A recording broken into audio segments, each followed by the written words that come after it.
BMW 60.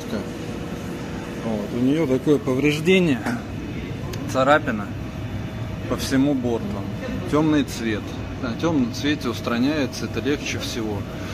Красить мы ее не будем, ремонтируем локально. Если посмотреть вот здесь, уже протащили, замазали это все дело, то есть уже видно меньше, но это еще будет дорабатываться.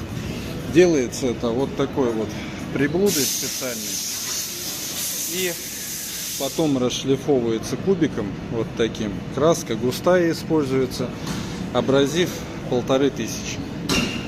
Вот, сейчас сделаю и результат на оценку вам сброшу. Как это будет видно, не будет видно для вас. А вот выполненная локалка на BMW, то, что мы говорили.